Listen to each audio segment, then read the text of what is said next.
So I'm really excited to be here, and it's been really fun listening to all of the different projects with all of the labor and love that goes into them. None of us are very highly paid in this business, and we're all scrounging for money everywhere all the time to realize our dreams and goals, so it's been inspiring. I'm the director of the Peace Resource Center at Wilmington College. I've been there for 2 years.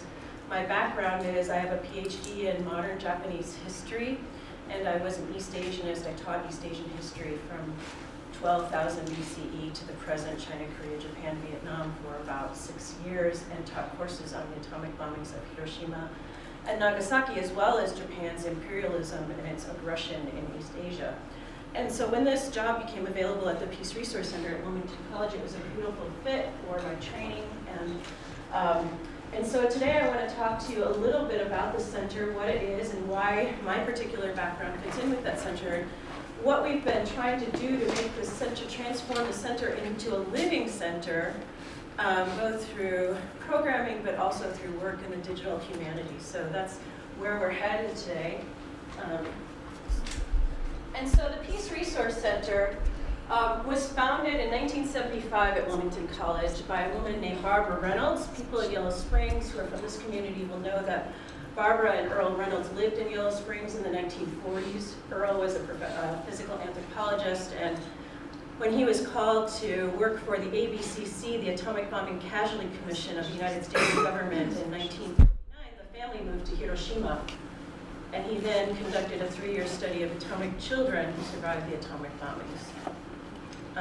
So that's how Barbara Reynolds came to Japan, and that's how the Peace Resource Center, its identity is rooted in creating awareness about the Japanese experience of the atomic bombings. And it has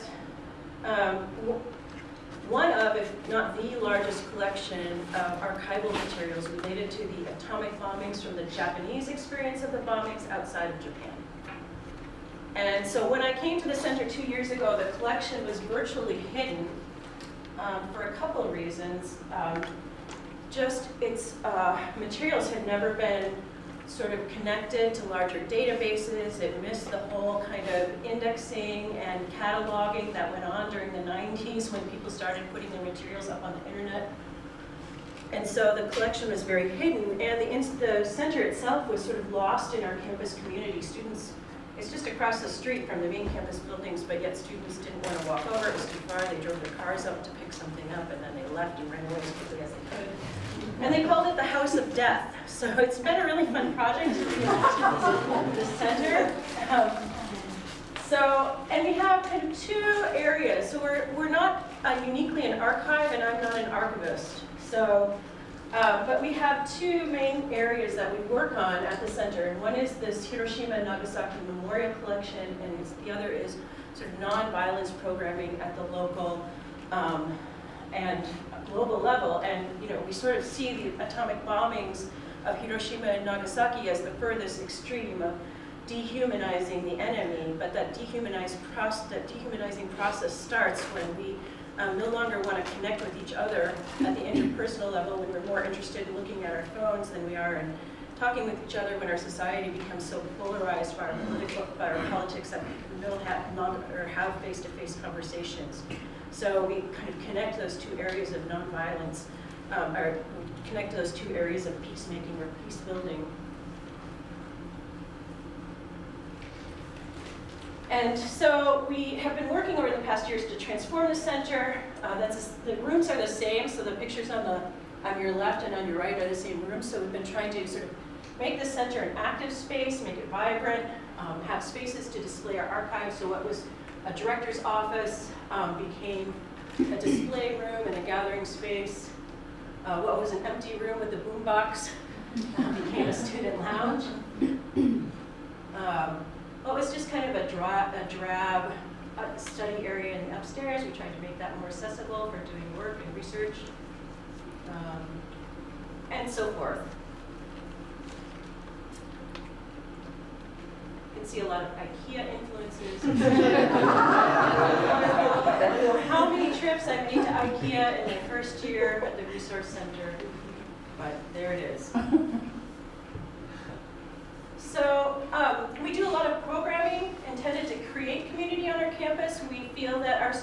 have become, or that we and our students have become less inclined to interact with each other because things feel awkward all the time. Having a conversation is awkward. Being put into a situation where you may not agree with someone is awkward. And so we feel some of the skills of communication have been lost. So we do a lot of programming where we can bring people face to face. Some of you participated in this 12-hour vigil in which people came together from all over the Miami Valley and read atomic bombing survivor stories from our archive last year for the 70th anniversary of the bombing. And we videotaped it, so now I'm desperately trying to get that material up somewhere. We had a 40th anniversary conference last year where we engaged our students in our community and people from the international community to talk about issues of justice and peace, issues of disarmament, but also issues of racial justice, economic justice. And so we continue this. So we do a lot of work with Kingian nonviolence, conflict reconciliation rather than resolution, because for them, unless there's reconciliation, there can be no moving forward. Resolution isn't simply enough. And Kazuhaka here is delighted that we have technology at the Peace Resource Center and that he can connect his phone. So we've been trying to get high tech there. We have money from donors who have been helping us achieve technology. But we do low tech also. WYSO. And we've gotten quite a bit of media attention in the last year.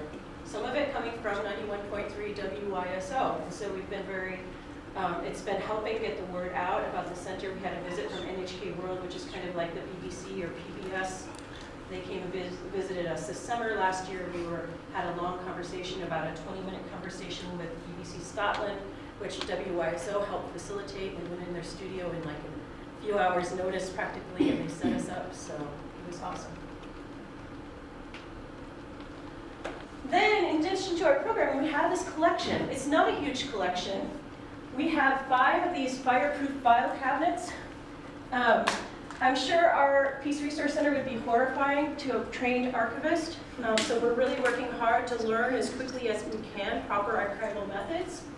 We have these 5 file cabinets. In them are about 2,000 file folders, each with anywhere from 10 to 200 documents inside. So it's not a huge collection, but it's very dense.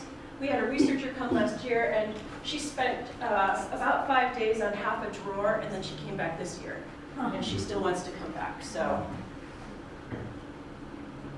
we also have audio-visual materials and documents.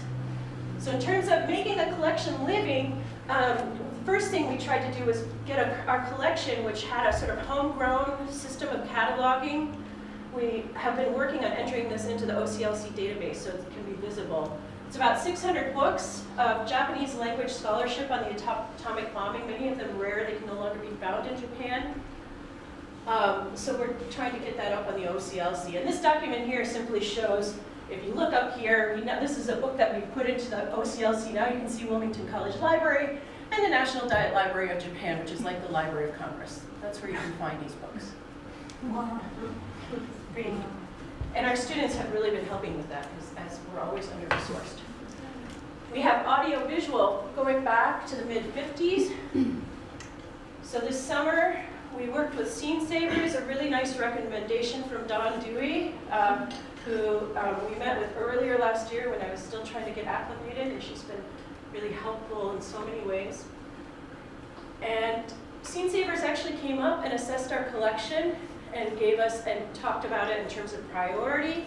These things have mold, they need to get preserved right away, they need to be digitized right away, these things can wait. So they worked within our budget, so I don't mean to be to be their advertiser, but it was really a great experience working with them. And they work nationally, they work internationally, people send them things. And then we did a crowdfunding campaign to get this stuff digitized. So we tried for a grant, we didn't get the initial grant we had hoped for, and so I was like, we're gonna get it digitized one way or the other. So we went out there on the internet, and we ended up making 3 times our goal. Not a huge amount, about $3,000, but that was enough to sort of digitize about 21 items in our collection of about 100 items, and so we just keep plugging forward and working on it. So I was just going to show you just a little bit of some of these digitized materials we have. Our collection is very important in terms of the global peace movement. I would argue that the global peace movement really stems from the atomic bombings of Hiroshima and Nagasaki and the Japanese activism that was then inspired activism outside of Japan. So here's a clip of Barbara Reynolds speaking. Let's see if I can. Well, Betty, we hoped that we could start people to thinking. We believe that in a democracy, majority must rule, but we want the majority to be informed and thinking.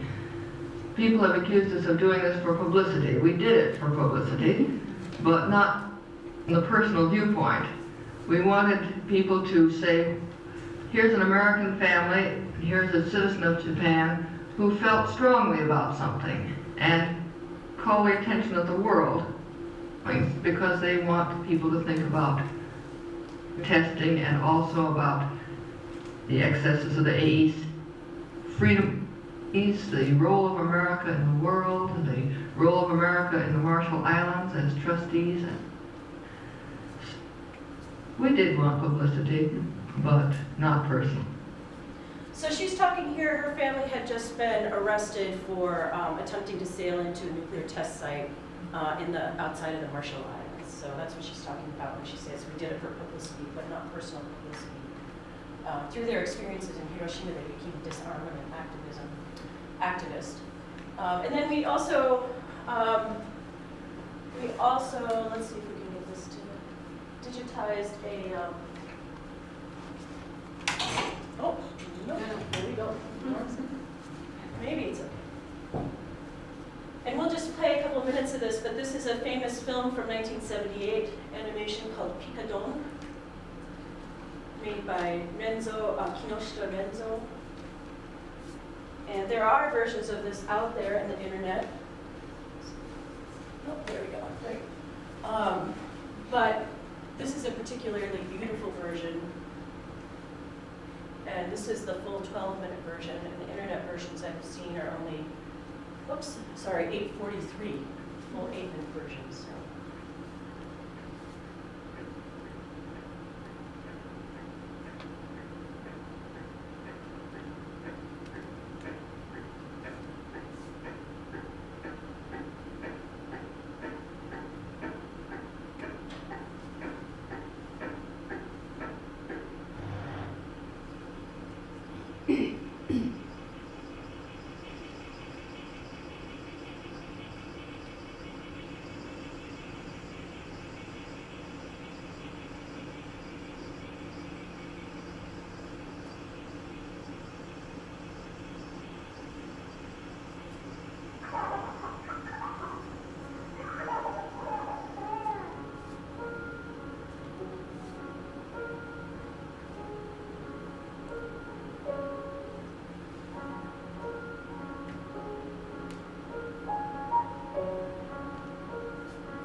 Even though we're on the large screen, you can see it's quite a beautiful copy from that 16mm. Let's see. All right. So we've gradually been getting working more and more toward digitizing the collection, and it was maybe one of these, I'm not sure, but and so recently our students have been digging into our archives. We just created a poster exhibit last spring. It's traveling to the Dayton International Peace Museum soon, a couple other places. And so we did a pretty conventional poster exhibit, but we also worked to put this out on History Pin. And I don't know if you've come across History Pin before, but it looks a little bit like this. we were inspired actually I was inspired by the work done at Greene County Public Library because I saw their history pin and their beautiful collections up there. And so we put it up on history pin, and let's see if I can. And it's a little clumsy. It's not the most, but I also think we haven't really explored the full potential of this resource. But it's a little bit clumsy, but it is really cool. And you can do things like mapping overlays. So we showed, this is an exhibit about the Reynolds family, Barbara Reynolds family, their 4-year journey around the world in a yacht that they crafted, which ended in them sailing into the test site.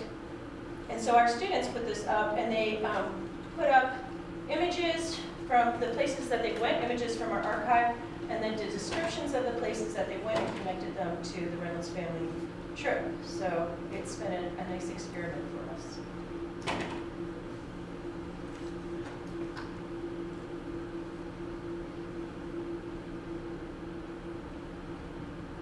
I have the same struggle. We'll get there.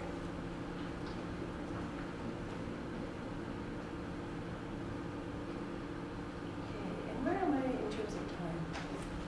Wrap it up. Okay. All right. So, most importantly, what I wanted to talk about today is that in June, this individual came to the Peace Resource Center, Dr. Hidenori Watanabe from Tokyo Metropolitan University, and he demonstrated his 3D representational digital archive. And he said, I would like to make an archive for you. And so we said, great, we would love for you to make an archive for us. And so we began to work with him. We were fortunate to go, several students and I, to New York and Boston for the Technologies of Peace conference just a month ago. He's very happy here that his conference rests below the U.S. Navy ship naming ceremony.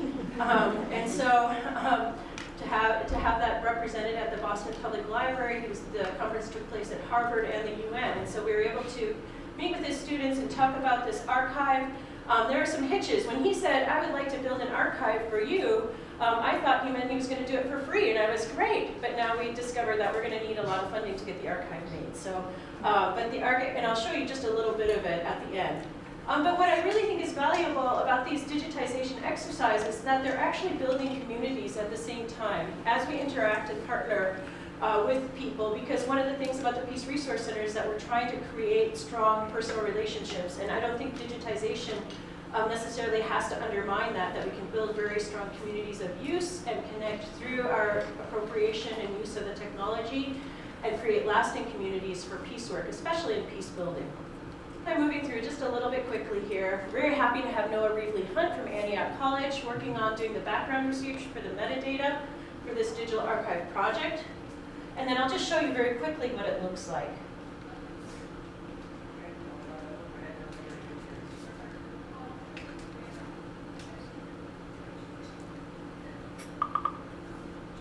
So this is the Hiroshima archive. Some of you may have seen him present this work also at Antioch College.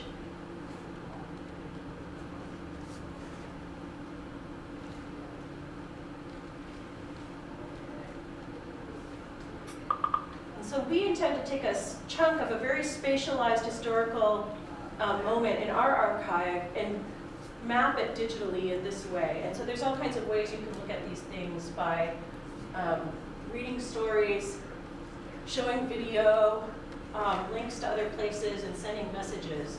And so we're working on that process right now, and we're working on it through an open source Google software called Symposium.